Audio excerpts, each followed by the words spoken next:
constituency, 81%, and Douglas Alexander's around about 75-76%. Certainly doesn't bode well for either men. And having just had a quick walk around the room here in Glasgow, and on the seats that I've seen, well, certainly the counts that are being taken by those members of parties would appear to suggest that the SNP are in line to gain a fair few of the seats. Let's speak to Hamza Yousaf, a member of the Scottish Parliament for the SNP, leading light within the nationalist movement. You'll have been speaking to your party staff a little more readily than I have. What are the figures telling you? How many of the 7 do you think you're going to take? Well, I've been in this position before. Oh, come on, it's looking good. It's very good. Well, it's looking good, but there's still early indications, and we've still got to wait till every vote is counted. But yes, we're in, I think, for an optimistic night. Nicola Sturgeon said that, but she was right, and when the first exit poll came out, to note a sound of caution.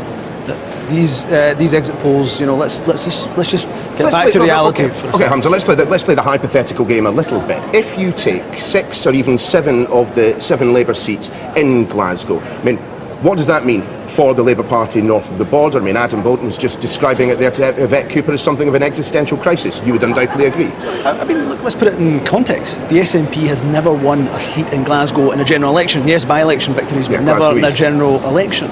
We have 6 MPs at the moment. Our record in our 81-year history is 11 seats. If the numbers are close to what is being projected, it is phenomenal. The tectonic plates of Scottish politics are shifting, if that is the case, and we have to put that caveat in everywhere. As I said, I've been in a position where it's looking good and it's turned round, so let's just keep our feet firmly planted to the ground. Of course, and the more MPs that you have being returned to Westminster, the greater the power that you will hold, although it's on whom you will exert that pressure. You know, will it be David Cameron, will it be Ed Miliband? In your mind, I mean, who are you going to be dealing with? Well, we've been very clear. We wouldn't do any type of deal or conversation with the Conservatives. In fact, we'd work with the progressive parties to lock David Cameron out of number 10. So we'll speak to the progressive parties. Well, what do you mean by that? Okay, the people of Scotland, judging by the exit polls, have spoken, and they've firmly said, of course, they don't want the Conservatives, but they've also said they don't want the Labour Party.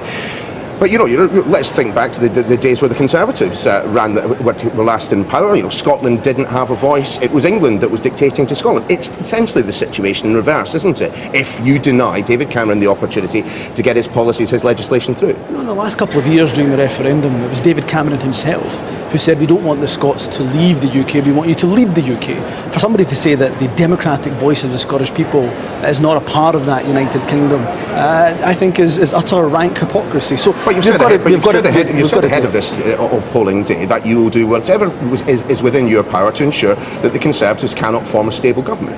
Well, what we've said is we will work with parties, if there are enough and if there is a majority of anti-Tory MPs, we will lock David Cameron. That is democracy, actually. That is how our Parliament works. He who commands the majority of MPs goes on to become Prime Minister, and that's how it works. The polls have closed. Any chance that the SNP will now give us an indication of whether or not there'll be a commitment to an independence referendum in your manifesto for the 2016 Scottish parliamentary elections? I do salute your indefatigability in asking the question, but we've said this is not about the independence question. It's a fair question to ask, though, surely. But we've actually said, even if we won all 59 seats in Scotland, isn't going to happen, but if we won all 59 seats in Scotland, even that wouldn't be a mandate for another referendum. So this is not about a referendum, it's about Scotland's voice being heard, and we will hope for a good night. Hamza Yousaf, thanks very much for your time. Time now to take us all the way back down